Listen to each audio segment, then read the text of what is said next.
NBC News Chief Justice and National Affairs correspondent Kelly O'Donnell joins me now. And back with us is NBC News Senior White House correspondent Gabe Gutierrez. So, Kelly, we do have new details about what investigators have discovered about Charlie Kirk's alleged killer, Tyler Robinson. What's that? And in context with some of the clips you just played from the memorial service, it does stand out because the assertion of they or assigning any responsibility to groups is not what investigators are finding when they're looking at the very specific evidence around Tyler James Robinson, the man who's been charged at the state level with Kirk's murder.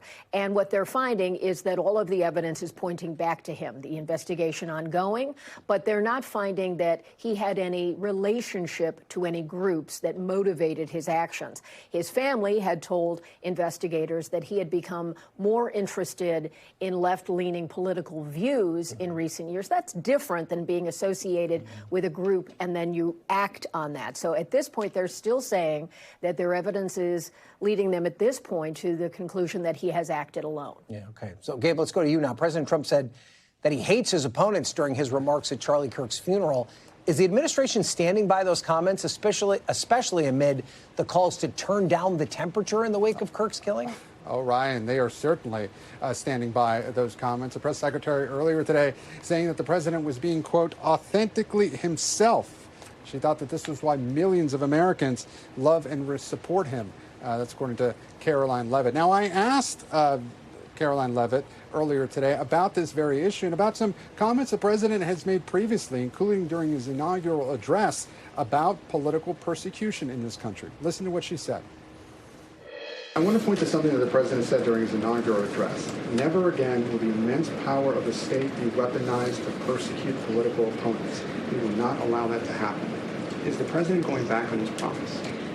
No. In fact, the president is fulfilling his promise to restore a Department of Justice that demands accountability.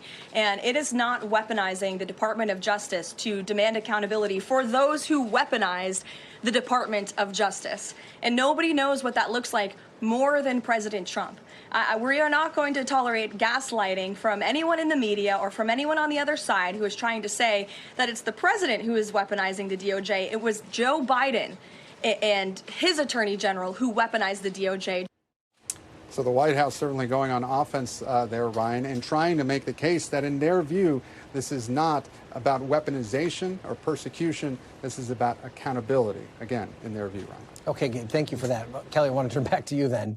I mean, they say they're not weaponizing the Department of Justice, but the president's now openly going on a social media channel basically instructing his attorney general, which is a huge departure from the way presidents and attorney generals interacted in past administrations, and telling her specifically to go after his political enemies. I mean, how else do we read this? The norm has always been that a president would avoid seeking to influence the outcome so that whatever investigations are pursued by the Department of Justice would not have any political taint. This is very much in line with how the president communicates, using his social media in what had the feel of almost a direct message to the attorney general addressed to Pam, and then a lengthy exhortation about what he wants to have done.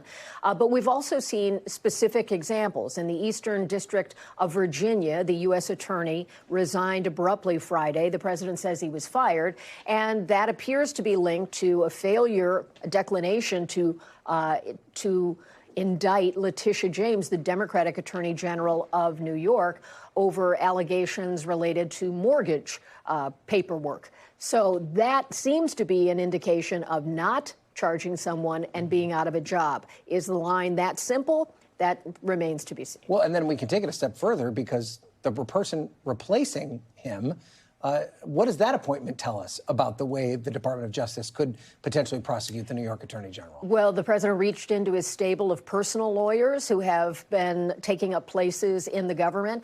And so he has said he wants Halligan to go into this role on a permanent basis. There's an interim who is in the job for the moment, but it's unclear exactly how that will go forward. But again, this is what on the face looks like a loyal someone who defended Donald Trump personally and has been a part of the administration, now having a role where one of the first questions will be what happens with the case against or pursuing, if there is a case, regarding Letitia James or others. And then finally, Kelly, MSNBC reporting that the Trump border czar, Tom Homan, was under investigation by the FBI for allegedly accepting a bribe, but that investigation was shut down once Donald Trump won the presidency.